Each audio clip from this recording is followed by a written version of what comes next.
Coming up, Iryna Zarutska and George Floyd. In both cases, a video sets off a national firestorm. I'm going to contrast the left's reaction to the video of Iryna's killing with its reaction to the video of the killing of George Floyd. Very revealing. I'm going to argue that Qatar plays a very deceptive double game in the Middle East, and Israel is rightly having none of it. And Pastor Andy Woods of Sugarland Bible Church in Texas joins me. We're going to talk about something kind of whimsical, how he is using AI to answer questions based on his writings and sermons. Hey, if you're watching on X or Rumble or YouTube, listening on Apple or Spotify, please subscribe to my channel. This is the Dinesh D'Souza podcast.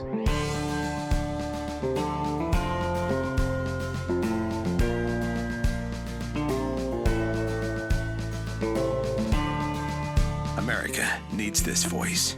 The times are crazy. In a time of confusion, division, and lies, we need a brave voice of reason, understanding, and truth. This is the Dinesh D'Souza podcast. I want to talk in this segment about Iryna Zarutska, the young Ukrainian woman who was brutally murdered on a train in North Carolina, and also George Floyd, because when you think about these two cases, they are similar in one way and dissimilar in another. They're similar in that in both cases you have a powerful juggernaut of national outrage. The dissimilarity is that the outrage is coming from opposite directions. In the case of George Floyd, the outrage from the left. Now, many of us were outraged also, at least initially, and we were outraged by what we saw on the video. The video spoke for itself. But as more details came in, my views on the right became more nuanced. We realized that George Floyd was himself a thug. He was a criminal. He was being apprehended for good reason by the cops. And whether or not Chauvin went too far, whether he applied too much pressure, we also realized a little later on that George Floyd died of a fentanyl overdose. He did not die because he was choked to death. So there's a public mythology around Floyd created by the left's propaganda machine. And Debbie and I were talking on the way to the podcast. She's like, those guys have a propaganda machine like nothing else. And so you've got all these, Pelosi and Chuck Schumer all, taking a knee, this ritual of self-abasement. The mayor of, Minneapolis, I guess, crying at the casket. Statues to George Floyd, all of this disgusting public paraphernalia. And now you have an incident of a very different kind. Because here, we're not dealing with a cop who is trying to restrain a bad guy.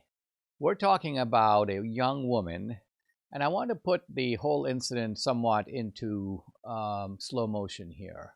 Because first of all, if you've looked at some of the photos of this young woman, Iryna Zarutska, she's some sort of a influencer, or she is a model, or she is somebody who, she is actually a very stylish person. And she's got all these pictures and videos. But if you notice, she was an artist. Oh, Debbie says she's an artist. So there you go. But if you notice on the train, she is not dressed like that. She is dressed down, which is to say she's got very loose, comfortable clothes kind of pulled over her. She's got a cap on. Her hair is put up and tucked in. She's wearing sunglasses or glasses in order to sort of mute her appearance. So she is taking protective measures. That's worth noting. And yet, this thug approaches her right from behind, just brutally kills her. And what's heartbreaking is you can hear her like panting or gasping for life on the video. She essentially holds onto her neck and her head droops down, almost like, when you see sometimes on the Nature Channel, a deer that's being mauled. You can actually see the cheetah eating the deer from the side. And what is the deer doing? Nothing. It's just standing there, its eyes really big, and eventually its eyes close and it slumps down. That is basically Iryna Zarutska in this video. And the other thing worth noting is that you've got these people around her. By the way, I'm sorry to say, mostly black. And if you look at them, they're kind of looking away like, I don't want to see this. I got nothing to do with this. I'm not part of this. I'm not going to get involved. And a certain measure of outrage has to be directed at those people as well. Now, I recognize, and Debbie and I were talking about this also, I said, look, these are people, they're inured to hardship, they're inured to violence. There's probably 1 in every 2 or every 3 black moms who has had a son go to prison. They see drive-by shootings. So a little part of you becomes desensitized. I recognize that. Nevertheless, no one, I'm not even asking for people to confront the thug because he's a big guy, he's got a knife. I mean, what can you really do, right? Unless you have a gun, you're going to, by and large, only do harm to yourself. But you could at least call 911. You could at least administer aid. You can at least apply a tourniquet or apply a scarf, try to stop the bleeding. Maybe it wouldn't do any good, but you should at least make the attempt. They do not make the attempt. And so the whole episode is a kind of snapshot of urban violence under the aegis of the left and of the Democratic Party. Now, the left is throwing its usual kind of indignant fit. Van Jones says, you know, people are saying that this is a racial crime. People are saying that we know he did it because she's white. And he says, there's no evidence of that at all. It's race mongering. It's hate mongering. It's wrong. All right.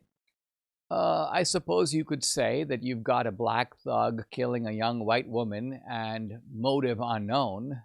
But let's look back at the George Floyd incident I mentioned earlier.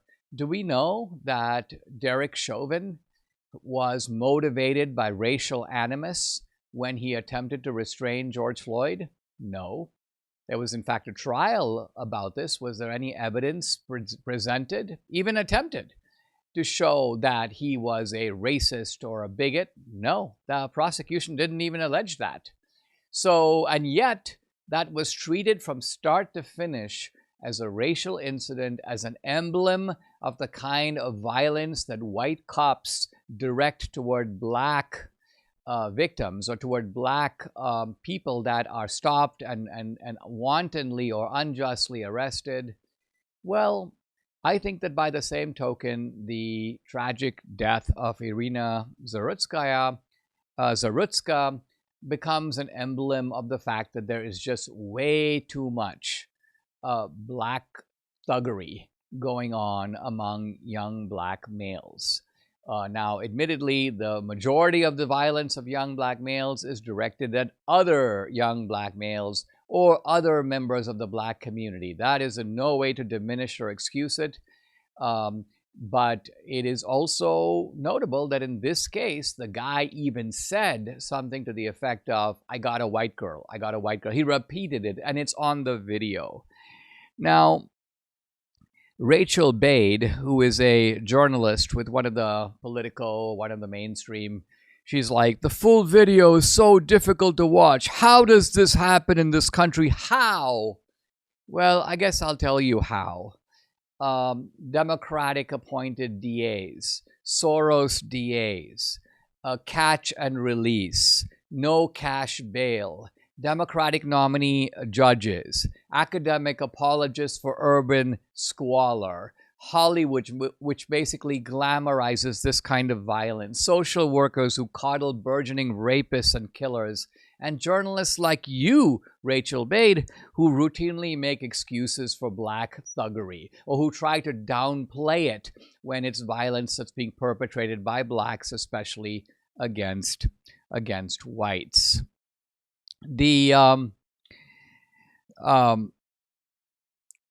motive of the killer, I think, can safely be ascribed to race.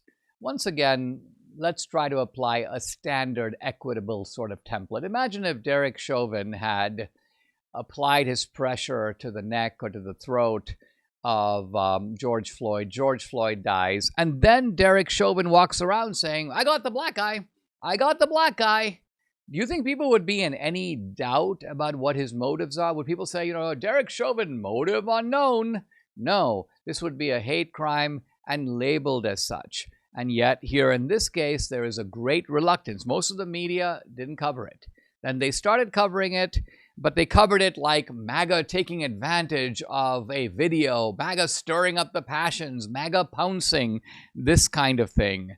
And this is the way that the press is trying to absolve itself for its role in this matter. Now, I want to close this opening segment by talking about something far more subtle. I was quoted rather prominently yesterday in the New York Times in an article about this topic. Here is my quotation. The reason for the media silence is racial. If the killer were white, this would get coverage. Of course, if it were a white assailant murdering a black victim, then it would be front page headlines everywhere. So this is an accurate quote by the New York Times, picking up on something I posted on social media, with one exception.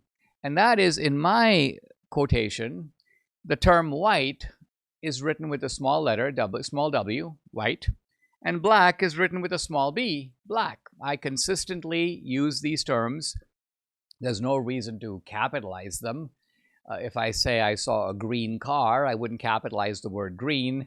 If I said Dinesh is brown, a brown-skinned man from India, I wouldn't capitalize the word brown. So there's absolutely no reason to capitalize the word black.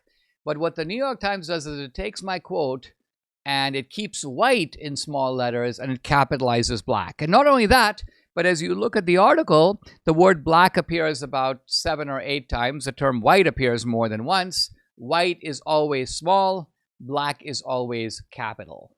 And this may seem like a minor thing, but I want to suggest that this itself is a metaphor, is a symbol, synecdoche, for the double standards that have brought us into this current situation.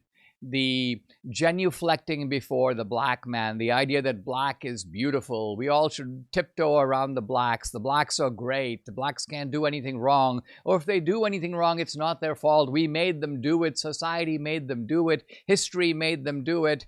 All of this nonsense has got to stop. And maybe one of the benefits of this incident, disgusting though it is, deplorable though it is, tragic though it is, here is someone posting on social media, Evan Barker, watching her cry alone with her hands holding her face is one of the saddest things I have ever seen. So this woman is really touching people's hearts. Debbie mentioned to me that she was looking at the obituary for Iryna Zarutska, and she says, you will just be amazed at the number of people offering condolences, offering support. It will at least hopefully be some consolation to her family that in this new country, which was not her original country. She's originally from Ukraine, but she apparently loved America, wanted to make her life here. And guess what? Unfortunately, that life is tragically cut short. But I really hope that her death is to some purpose, which is to say it's a game changer when it comes to Americans, not just right-wing Americans, not just MAGA, not just Republicans, but all Americans in our perceptions of what has happened to our country and what needs to be done to stop this crime wave in its tracks. For too long, Christian entertainment has been trivial and second-rate, but Angel Studios is proving that's no longer the case. They've launched 2 new original series that excel in storytelling and production. The first is A Week Away. It's a musical about a teen dragged to a Christian summer camp. At first, he rejects it, but through music, community, and faith, his heart begins to change. It's entertaining while delivering a clear message of redemption with music that will move you. Then there's Testament, the series. This one's extraordinary. It reimagines the book of Acts in a modern setting, showing believers risk everything to follow Christ. It raises a profound question: how far would we go to stand boldly for the truth today? Here's the key. Both shows were chosen by the Angel Guild, ordinary families who want better stories on their screens. As a premium member, you'll enjoy ad-free access, 2 free tickets to theatrical releases, and a real voice in what gets made next. Go to angel.com/Dinesh. Join the Angel Guild today. Angel.com/Dinesh. You know, guys, when I flip a container around and can't pronounce it or recognize the ingredients, I put it back. But you won't see me putting these containers back. Why? These are fruits and veggies in a capsule, balance of nature. Very easy to take. And you're going to find these on a shelf in our house. Every single ingredient is a fruit or veggie plucked from the soil. No binders, no additives, no artificial colors, no fillers, just whole fruits and veggies. It's gluten-free and vegan-friendly. These harvested ingredients are freeze-dried into a fine powder using an advanced vacuum cold process to better preserve nutritional value. I can say with total confidence, I'm getting 31 ingredients from fruits and veggies. And by the way, if you don't like taking pills, no problem. Consider opening the fruits and veggie supplements, mix the powder into a smoothie, sprinkle it over your food.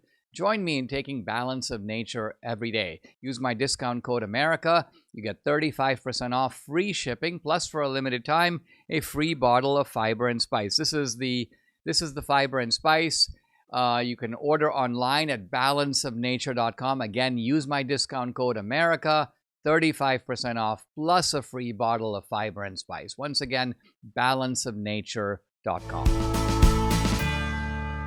I want to talk about Israel's strike on Hamas in Qatar. Here's Debbie a couple of moments ago. She's like, some people say Qatar. And I'm like, yeah, I know, but it's really Qatar. And she goes, why do people say Qatar? And I go, for the same reason that you say squirrel. Now, Debbie and I have been having this debate in which I say squirrel, and she says squirrel. More like a whirlpool, but squirrel. And I go, no, Debbie, it's a phonetic word, squirrel. Anyway, we will take a pause on the squirrel debate and turn back to the strike by Israel, which I'll discuss in a moment. We're actually getting ready, by the way, to go to Israel. We're excited to be going for a wonderful archaeological event in the city of David. It is the opening of this sort of biblical superhighway, as our friend Zev Ornstein calls it. It's the pilgrimage road that Jesus walked on, and many others, by the way, from the Pool of Siloam, where the Jews would take a ritual bath, a ritual cleansing, and walk kind of a half a mile to the temple. And we're talking here about the great temple. Now, of course, we have the Temple Mount, which has nothing more than the old retaining wall of the old temple. But the temple was originally built by King Solomon. This is about 1000 BC. That temple was destroyed by the Babylonians, was rebuilt then in the 4th or 3rd century BC, but it was reconstructed by King Herod. King Herod, who, by the way, died in about 4 BC, right around the time, right after Jesus was born, when Jesus was very, very, very young. So all of this is history come to life. The pilgrimage road recently discovered and intact to a surprising degree.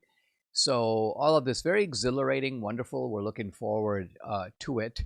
And of course, we are also eagerly anticipating the reception of our new film. We're going to be connecting with some people in Israel about it, but it is coming to the big screen here in America October 6th and October 8th. So the 2 days right alongside October 7th. And see it in the theater if you can, because we make very cinematic movies. This is a movie that has spectacular, quote, war scenes. It has brilliant sets. It is riveting from start to finish. It's very, it's inspiring, and the music will be glorious. And so if you can see it in the theater, that would be fantastic. Now, it's going to be in about 400 theaters, so it won't be everywhere. And theater tickets will be on the website for sale right around the middle of the month. So they're not available yet, but look for them. The website is the Dragons, plural, the Dragons Prophecy Film.net. And then the very next day, October 9th, streaming DVDs will be in your mailboxes that day. So you can order the streaming, you can order the DVD right now. So go to the website, check it out. The trailer's on there. There's bios of Jonathan Kahn and me. There's a brief summary of the storyline of the film. It's very cool. The Dragons Prophecy Film.net. Now, this strike on Qatar is stirring the pot, and you have a procession of European leaders, backed up, of course, by the usual suspects like Bernie Sanders. This is a violation of international law. This is a violation of the sovereignty of Qatar. This is the point that I want to dwell on for a little bit. Just like 9/11, and of course, we're coming right up on the anniversary of 9/11. We're almost at September 11th. What's today, honey? The 10th? Today's the 10th, so tomorrow.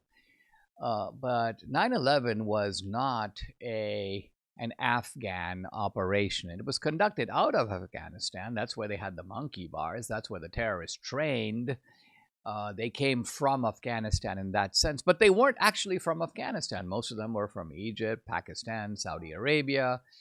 Al-Zawahiri was Egyptian. Bin Laden, of course, was Saudi, and there are other prominent Pakistanis involved. So, in fact, Khalid Sheikh Mohammed, if I'm not mistaken, was a Muslim of Pakistani origin, which is to say of Indian origin, but obviously in Pakistan. Now, what this means is that when an attack like that is organized, the United States has every right to strike back at Al-Qaeda wherever it is. Al-Qaeda in Pakistan, that was, of course, think about the Bin Laden raid. The United States struck inside of Pakistan to get rid of Bin Laden. We didn't attack Pakistan, we attacked Al-Qaeda in Pakistan. And exactly the same thing is happening here. When we think about October 7th, and by the way, in our film, October 7th is brought to life like nothing else. I've never seen and it's not a recreation. We didn't have actors. We could have done it that way. We did not do it that way. We have actual footage of October 7th, some of it taken by Israel, but most of it, the vast majority, taken by Hamas, taken by the terrorists themselves. They were proud of it. Some of them live streamed it. All these videos have been collected. Debbie's been collecting it actually for 2 years straight, and we were able to use this video in a very powerful way in this film. So you will actually kind of see October 7th. You'll be there, and it is the necessary prelude to opening this film. Now, the October 7th attacks were launched out of Gaza, but were they planned in Gaza? No. Were they funded by Gaza? No. The attacks were extremely well done, terrifyingly so. And that's because the planners were some pretty big, powerful entities, countries, institutions outside of Gaza. These are entities in Sudan, in Yemen, in Turkey, in Iran.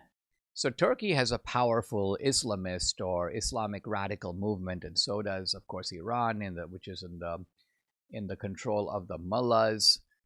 So Israel, in hitting back at the perpetrators of October 7th, had every right to strike at Iran, had every right to paralyze the source of these attacks.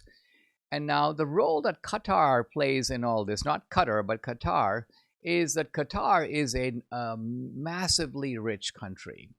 One of the ruling members of Qatar once said to somebody that we know, who has been in one of our films, a source that we trust, and he said, the Qataris believe that the Jews are not the chosen people. They believe that they, the Qataris, are the chosen people because all they have to do is wave their hands and oil comes out of the ground, and it's tens and hundreds of millions of dollars. So these people are like, we don't have to lift a finger for life. We have been blessed by Allah. Allah has made us stinking rich. And the Qataris use that influence to do what? Well, in America, they use it to make donations with strings, by the way, to universities, to control the media, to control the think tanks by funneling donations to them. But they also house Hamas. A number of the Hamas leaders hang out in Qatar. They go to restaurants in Qatar. They live in luxury dwellings in Qatar. So while Qatar acts like we have nothing to do with all this, we are a peacemaking nation. We try to play the role of the middleman. We are an honest broker. This is not the case. Qatar is not our friend. It's not on our side. And yet it's very much meddling in our affairs very directly, as it is a kind of, I would say, it offers hospitality to Hamas. And Israel knows this. There's a rather chilling scene after October 7th of all these Hamas leaders. It's on video. And what are they doing? They're giving thanks to God for October 7th. And where are they doing that? In a kind of luxury apartment or in a hotel. I'm not really sure the precise location, but the location is in Qatar. I'm happy to report that Israel has launched strikes on all the men depicted in those videos. Those are, in a way, the bigwigs of Hamas. They're not on the front line. They're not the ones who want to be shot. They're not going to come in a glider. They're not going to go running into a kibbutz. They send young 20-somethings and 30-somethings to do that dirty work for them. But they are the orchestrators. They are the masterminds. And as you know, even from the criminal law in this country, very often the mastermind gets the most severe penalty of all, because the way to think about it is the plot would not occur if it wasn't for the mastermind. Nothing would be set in motion if the mastermind didn't say, listen, you drive the getaway car, you crack the code, you go steal the money, you shoot the clerk. So the mastermind is the force behind it all. And in that sense, we could say that the force behind it all was not in Gaza, but was in Iran and was also, among other places, in Qatar. Mike Lindell tells me a major retail chain canceled a massive order, leaving MyPillow with an overstock of classic MyPillows. But hey, their loss is your gain. For a limited time, MyPillow is offering the entire classic collection at true wholesale prices. I've never seen them really this low. Get a standard MyPillow for just $17.98. Upgrade to queen size for just $22.98. King size just $24.98. Snag body pillows for $29.98. And versatile multi-use pillows for just $9.98. Plus, when you order over $75, you get $100 in free digital gifts. No strings attached. That's right. Premium pillows at unbeatable prices and bonus gifts to top it off. So don't wait. Call 800-876-0227. That's 800-876-0227, or go to mypillow.com. Don't forget the promo code DINESH Dinesh and grab your standard MyPillow for just $17.98 while supplies last.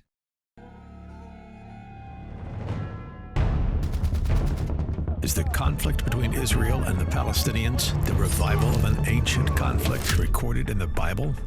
The nation of Israel is a resurrected nation. What if there was going to be a resurrection of another people, an enemy people of Israel? Dinesh D'Souza went into a war zone to make his new film. It offers a new way to understand October 7th, Israel, radical Islam, anti-Semitism, and biblical prophecy. Could the fate of the world, of humanity itself, be tied to this place? We came back to a land that was largely barren and empty, and we brought it back to life, and we're going to keep it. The Dragon's Prophecy isn't just about the Middle East. It's about you. Because without that Jewish foundation, there is no Christianity. Based on Jonathan Cahn's international bestseller, in theaters October 6th and 8th. Streaming and DVDs available October 9th. Get the film at thedragonsprophecyfilm.com. This film contains graphic violence of October 7th. Guys, I'm delighted to welcome to the podcast a new guest, actually a friend of my wife, Debbie. It's Dr. Andy Woods. He is the senior pastor of Sugarland Bible Church in Texas. He is also the president of Chafer Theological Seminary. He is a prolific author of a number of books, book on Bible prophecy, I see, a book also on voting. And the website is andywoodsministries.org. You can follow him on X at Dr. Andy Woods. And we're going to be talking about ministry and AI, ministry and artificial intelligence. Pastor Woods, thank you. Really appreciate you joining me. And this is our first chance to meet online. So it's really a pleasure to meet you. Yeah, special honor to be here. I've been a fan of yours going way back. So thank you. Thank you very much. Let's talk about this issue of artificial intelligence. As you probably know, there is a segment of people, and some of these are Christians, but some of them are just political types, and they are very freaked out by AI. They think that AI is the bane of the earth. They think that it's going to be the end of us. They think that AI needs to be watched very carefully. I'm not sure that they're entirely wrong, but I think what you're trying to show is that AI can be a tremendous tool for good. Can you talk about how you kind of came across AI? How did you kind of encounter it? And how did you come up with this idea of connecting your ministry to AI? Yeah, well, I mean, first of all, I'm in touch with their emotion. I mean, I have some suspicions about AI also. Yeah. But I think on the onset, it's important to understand that I'm not using it in the production side.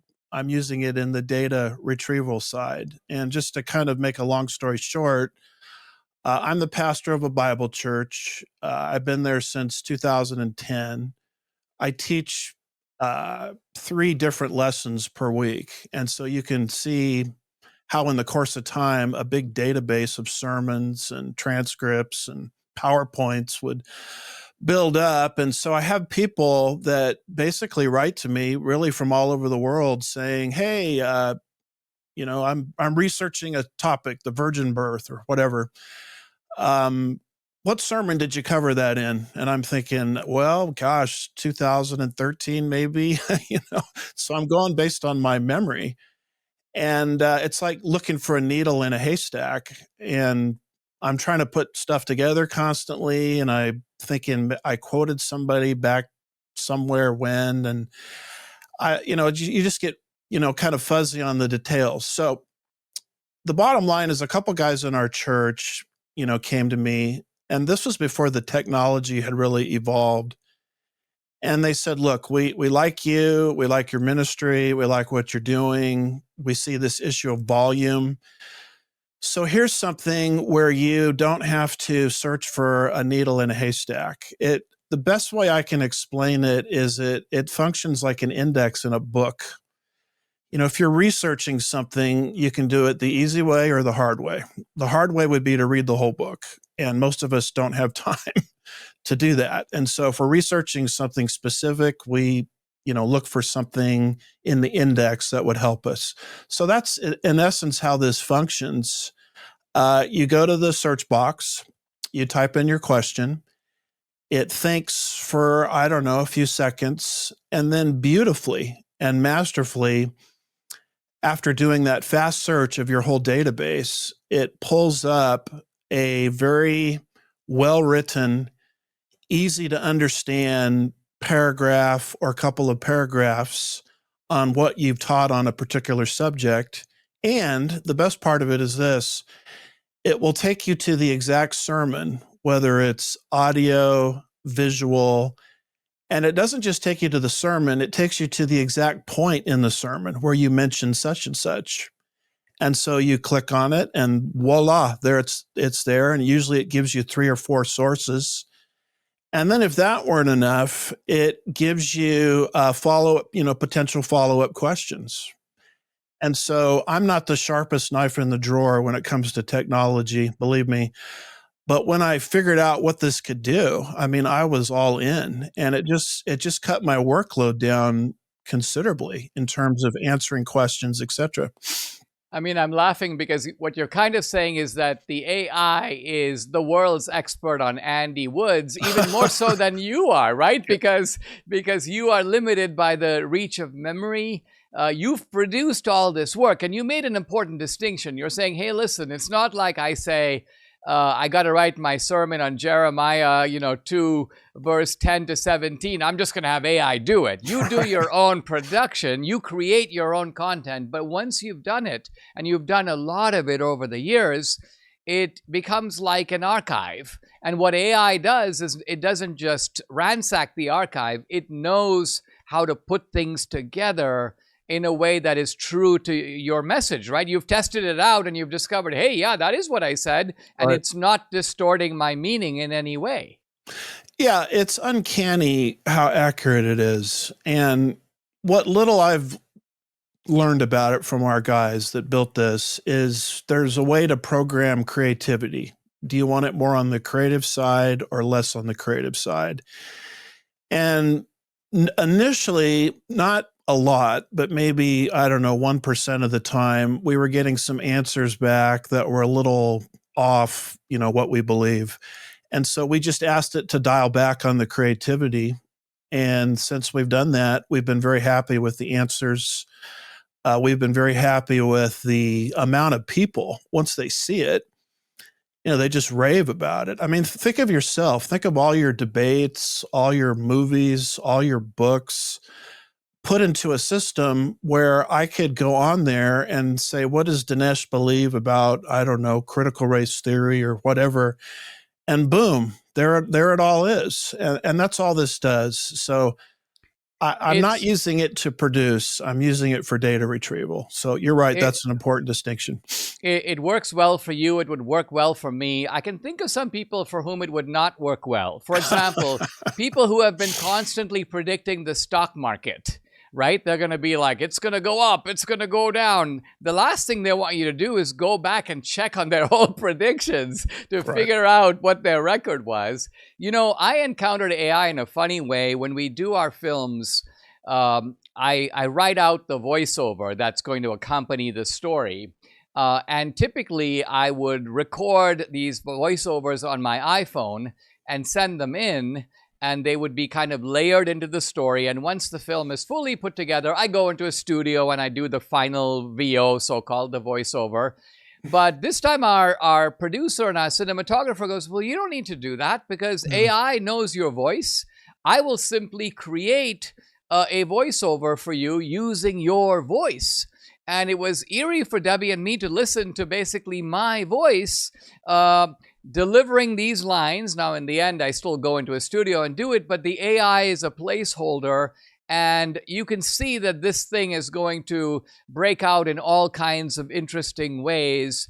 Do you think that in fact, pastors and church leaders would do well to figure out ways to harness AI in positive ways because it can be a really powerful tool for the gospel? Oh, I absolutely do. Technology is neutral. It's not inherently good or evil. It's just like water. I mean, I could use it to quench thirst. I could use it to drown someone. It just depends on how it's used. And believe me, I have an antichrist belief system that there will be an antichrist one day, and all this stuff is going to fall into the wrong hands. But that's not today. Today I've got an assignment from God, which is to preach the gospel to all of creation. And he's put this technology in my hands, our hands, to do things that not even the apostles could do in terms of a worldwide reach. And I just think it's foolish to ignore it. It's like saying, I don't like automobiles, so I'm going to go back to horse and buggy. Well, technology is what it is. You can't get rid of it. It's here to stay, and let's use it for good. I understand people's fear that it can be used for evil, but it's neutral is what I'm trying to say. So let's take advantage. And I suppose one could even take that a step further and say, well, listen, if the bad guys are going to use the weaponry of this technology for ill, it would behoove us to use this neutral tool to neutralize them. In other words, to counter the bad messages and replace them with good ones. How has your church received it so far? Is it so new that it's a wait and see, or are people already like, let's jump into it? Let me see what does Andy Wood say about whether my pet will be going to heaven or not? Right. Probably a topic you've been asked about at some point. Yeah. Well, initially you have to break through that false perception that people have of AI. You've sold out, you've this and that. But once you explain to them, that it's data retrieval like an index in a book, it's their eyes kind of light up and they give it a try. And maybe they've never used something like this before. I mean, I never had. And you just kind of warm up to it like you do any other piece of technology. So I have had to get through kind of an education barrier. And you have the usual list of, critics that are going to criticize no matter what you do. And you just have to kind of get over it and, put up with a few hits and few rocks thrown your way, which is standard anywhere. I know people have thrown rocks at you, probably literally in terms and metaphorically. But you just say, I'm doing something good. This is helpful to people. And as you just kind of press through, the critics kind of start to dissipate. I had a mentor many years ago, and I once asked him, I said, what do you expect of my work? Or how are you trying to help me? And he goes, well, I'm trying to multiply Dinesh. That's how he put it. And I think what I'm learning through what you're saying about AI is that it not only multiplies Andy Woods, but it multiplies your output. It multiplies your sermons. It multiplies the answers that you've given over many, many years to questions. It sort of brings the entire corpus of work that you have very painstakingly assembled really over a lifetime, and it makes it easily digestible, easily available, and that has to make... That has to be a good thing. That has to make you feel good that the stuff that you've done and worked on for so long is now readily available. Yeah, I kind of like to put it this way. It gives it a shelf life beyond your immediate audience. Because when you put something together, you're thinking of your group and your congregation, etc. Well, with all this technology, all of a sudden, that's not a barrier anymore. It wasn't just to your group. It was meant, perhaps God intended it for other people as well. It's like Paul, and I'm not comparing myself to Paul, of course, but he wrote a letter to the church at Rome called the Book of Romans. And probably when he wrote it, he had very little understanding how that book would be used over the last 2,000 years of church history. And I'm not putting myself at the same level as Paul, of course, but it's just an illustration. It's an additional shelf life beyond your original audience that you hadn't counted on. So it's a tool that can be used for good. I mean, the analogy really works because you're saying, in a sense, Paul wrote it to 71 guys in Rome who were members of the kind of one of the early Christian churches, and little did he know that hundreds of, probably millions of people would be reading those letters all the way down to the present day. Guys, I've been talking to Dr. Andy Woods, senior pastor of Sugarland Bible Church in Texas, also president of Chafer Theological Seminary, the website andywoodsministries.org. Andy, thank you very much for joining me. Oh, what a joy to be here, and thank you for all you guys are doing in the culture war. Much appreciated. Absolutely.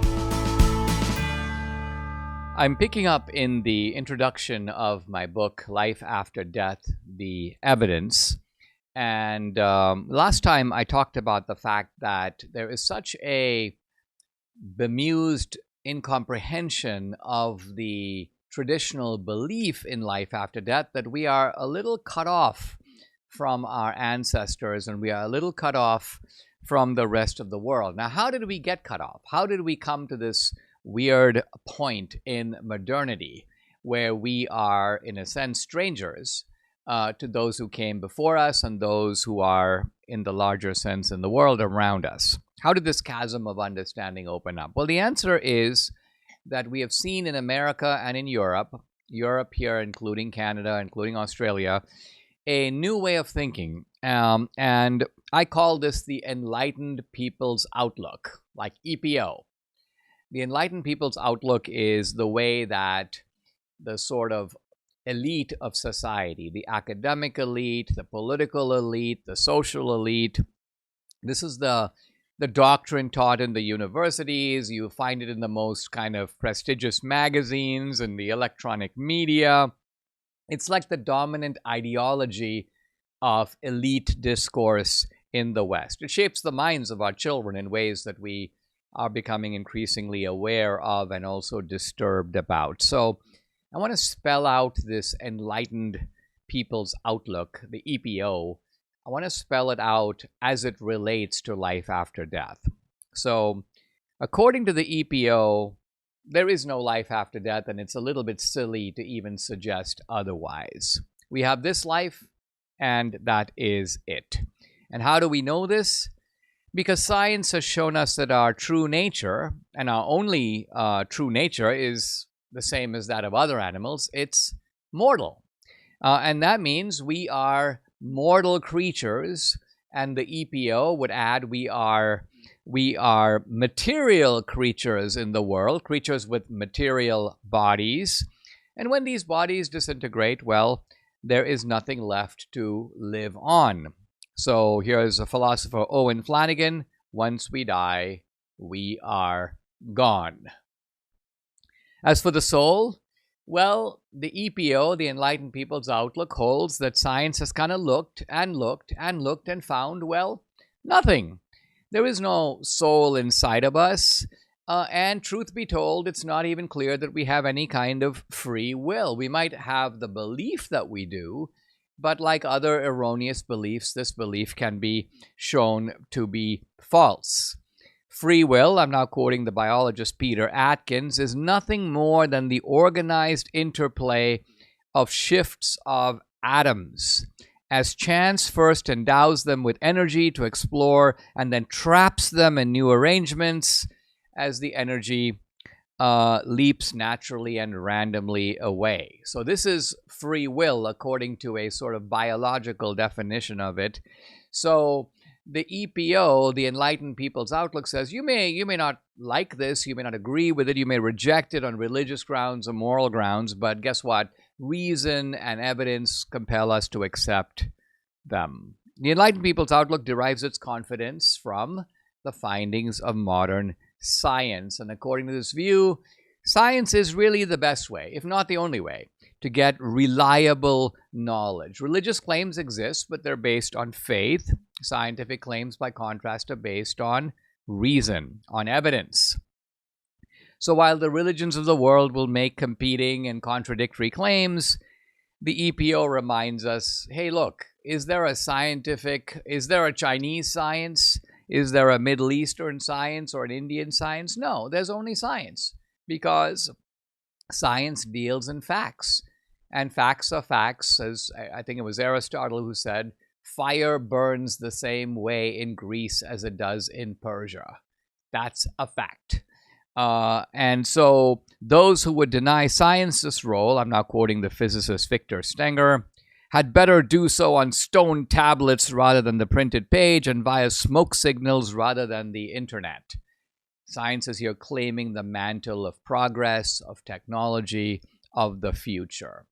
And says the EPO, we trust our lives to science every day. You get on an airplane, you're trusting that some physicists and engineers have gotten their mathematics right. And so, says the EPO, you got to accept the conclusions of science because they are the closest thing to real knowledge that we are ever going to get. Now, what about religion? Well, according to the EPO, religion is a kind of nuisance.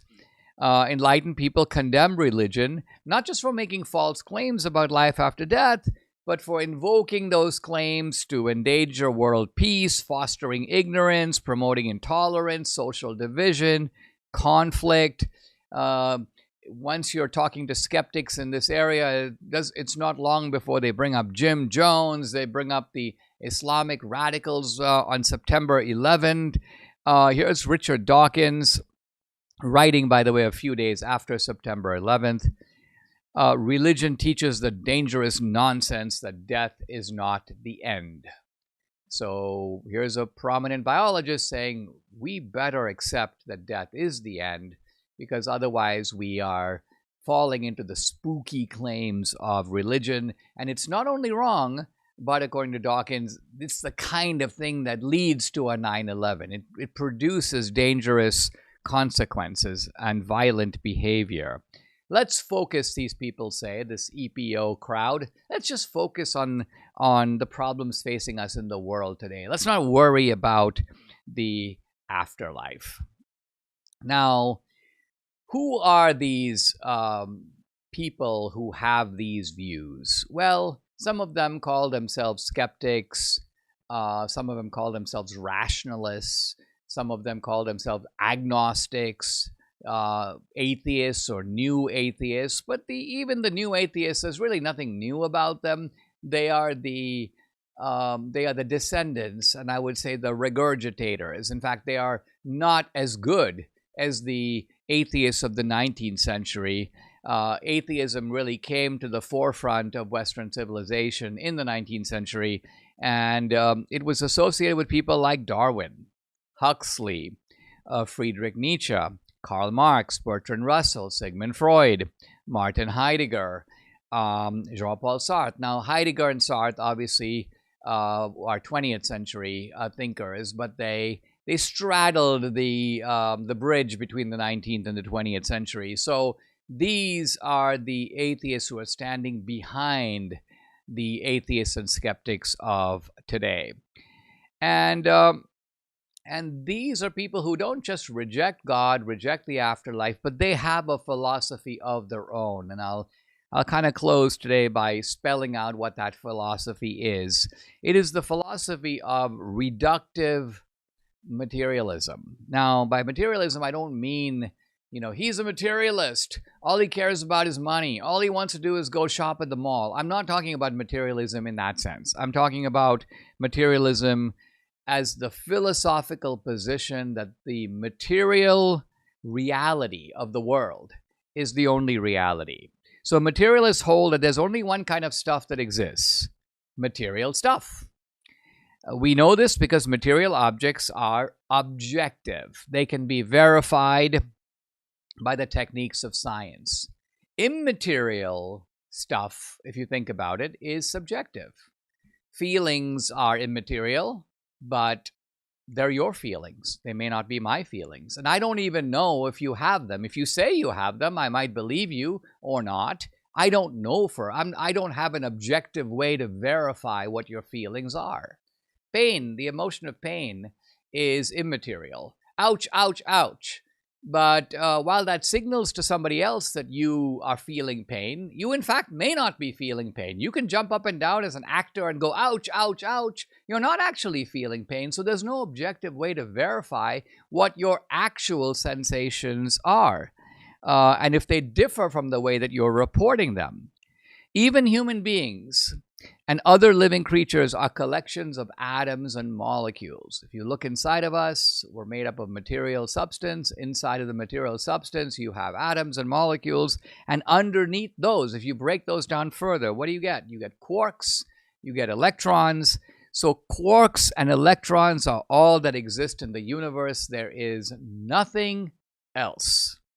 Now, reductive materialists do not deny that there are subjective or immaterial experiences, but they just say, look, those things are just caused, or they are expressions of purely material forces.